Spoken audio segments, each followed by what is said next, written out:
In the quaint town of Tinkerville, where every house had a clock and every clock had a story, 17-year-old Mina apprenticed under Old Ferris, the town's eccentric clockmaker. Ferris wasn't just any tinkerer, he was a master of chronomancy, the rare art of weaving time into gears and cogs. One stormy afternoon, while Ferris napped and snored like a broken cuckoo clock, Mina explored his workshop. Among the ticking, talking chaos, a small golden clock caught her eye. Unlike the others, this one had a delicate lever engraved with the words, "1 moment back." "Just a moment," Mina scoffed, inspecting the clock. "If you're going to make a time machine, at least make it worth the trouble." Her curiosity got the better of her, and she flipped the lever. Suddenly, the world blurred, colors and sounds reversed, and she found herself back in the previous moment, right before she'd flipped the lever. "No way!" Mina grinned. "Mina!" Ferris's voice bellowed from the other room, startling her so much she dropped the clock. The golden artifact hit the floor, and Mina lunged for it. Unfortunately, she misjudged the distance, tripped over a pile of gears, and went sprawling into a shelf of ticking contraptions.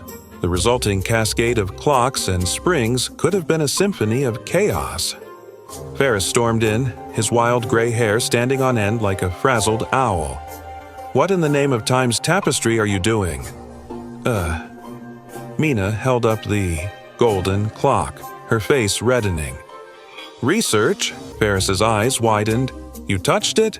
Do you have any idea what that clock does?" "It rewinds time a bit. Super useful," Mina said, attempting a winning smile. "It ages you every time you use it," Ferris snapped, pointing a gnarled finger at her. "Do it enough, and you'll look like me before your next birthday." Mina froze. "Wait. What?" Ferris sighed, dramatically, as if explaining the obvious. "Every time you use that clock, it ages you slightly. You're messing with time. It's only fair time messes back." Mina darted to a nearby mirror, the golden clock still clutched in her trembling hands. Her reflection stared back, but it wasn't quite the same. Faint crow's feet had begun creeping at the corners of her eyes, and a tiny wrinkle curved along her brow. Her jaw dropped. What is this? I look like I've been worrying about taxes for 20 years. Ferris snorted. "Could be worse. Imagine how you'd look if you turned that thing 10 times in a row." Mina grabbed her cheeks, pulling at her skin to test its elasticity. "I am 17, Ferris. I'm supposed to have the face of a carefree teenager, not a stressed-out librarian." Ferris ambled over, clearly amused, and peered at her reflection. "Well, on the bright side, you could always start telling people you're wise beyond your years. You'd almost look the part." Mina glared at him. "Not helping," Ferris shrugged. "Relax, it's reversible. If you stop using the clock." "And what happens if I don't stop?" Ferris leaned in closer, his voice dropping to a low, ominous tone. "Well, let's just say you'll start looking more like me. And trust me, the world isn't ready for 2 of us." Mina groaned, pushing the clock onto his workbench like it was a venomous snake. "This is the worst magical invention ever."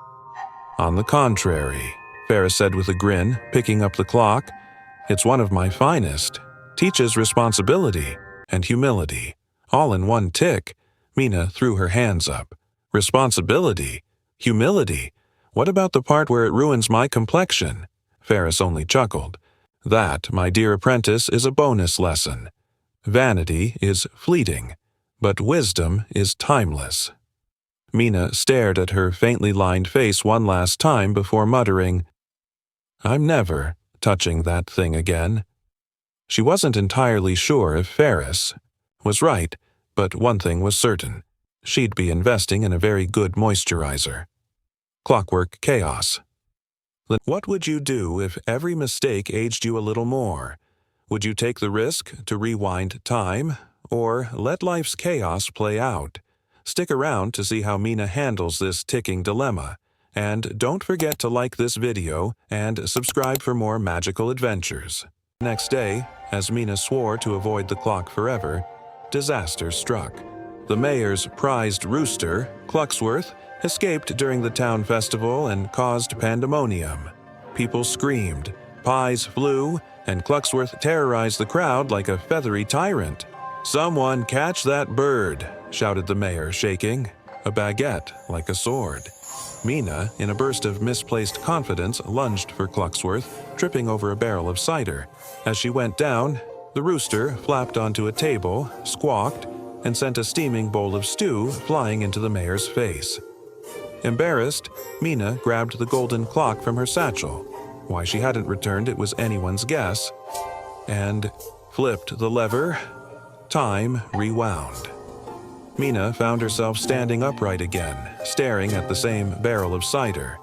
She dodged it this time only to knock into a baker, whose tray of cupcakes toppled onto Clucksworth. The rooster, now furious and frosted, launched itself at Mina's head. Screaming, she flipped the clock again, and again, and again. Each rewind seemed to make things worse. Pies became projectiles, tables collapsed, and even the mayor managed to slip into the fountain. By the time Mina finally caught Clucksworth, now covered in soup, frosting, and what appeared to be glitter, she felt completely drained. Mina stumbled into Ferris's workshop, her face weary and noticeably older, faint lines now marking her once smooth cheeks. "Ah," Ferris said without looking up from his tinkering. "I see you've been playing with time." She dropped into a chair, clutching the golden clock like it was a ticking bomb. "You could have really emphasized the part about aging, Ferris. I've aged, what, 10 years? I feel like I should be yelling at kids to get off my lawn." Ferris smirked but didn't look up. "Aging is how you learn not to make the same mistake twice. Consider it a life lesson. Free of charge." Mina scowled. "This wasn't free. I've paid in wrinkles." Ferris finally turned to her, his expression unusually serious. "Then tell me, what did you learn?" Rewind at a cost Mina hesitated, then sighed. "Trying to fix everything is exhausting, and sometimes makes things worse. I spent all day rewinding, but nothing got better until I let the chaos play out. Turns out you can't outsmart life." Ferris nodded approvingly. "Good. You're starting to understand time's rules. But there's something you still don't know." Mina blinked. "What do you mean?" Ferris pointed at the golden clock. That wasn't the only side effect. Before she could ask, the golden clock trembled in her hands, glowing faintly. It let out a low chime, and then, to Mina's horror, it cracked apart. From its shattered face spilled shimmering golden dust that swirled into the air before rushing back into her body. Mina gasped as the lines on her face faded, her hands regaining their youthful smoothness. The aches in her body vanished. She felt like herself again, almost. "What just happened?" she whispered. "The clock takes more than time from you," Ferris said cryptically. "It learns from you. Your experiences, the mistakes, the lessons, the growth aren't erased, they're stored. And when the clock breaks, it returns those lessons to you in the form of something extra." "Extra?" Mina asked, confused. Ferris grinned. "You'll see." Mina didn't have to wait long. The next day, while repairing a client's clock, she realized her hands moved with an unexplainable speed and precision. Time itself seemed to slow whenever she focused. She could see every gear, every spring, as if they were speaking to her. Ferris watched her work, his grin widening. The clock didn't just rewind time, it gave you a gift, a connection to time itself. But it comes with a choice. What kind of choice? "Use it wisely," Ferris said, his voice uncharacteristically serious. "Because time gives, but it also takes. Push it too far, and you may find yourself older than the stars." Mina stared at her hands, a mix of awe and unease washing over her. She wasn't sure what lay ahead, but one thing was certain. Time wasn't done with her yet. Growth comes not just from fixing mistakes, but from embracing the consequences. And sometimes the greatest gifts are hidden in the hardest lessons. The clock's still ticking. Don't let time run out. Like, subscribe, and explore more of my videos for inspiring, motivational stories that spark your imagination and leave you ready to take on the world.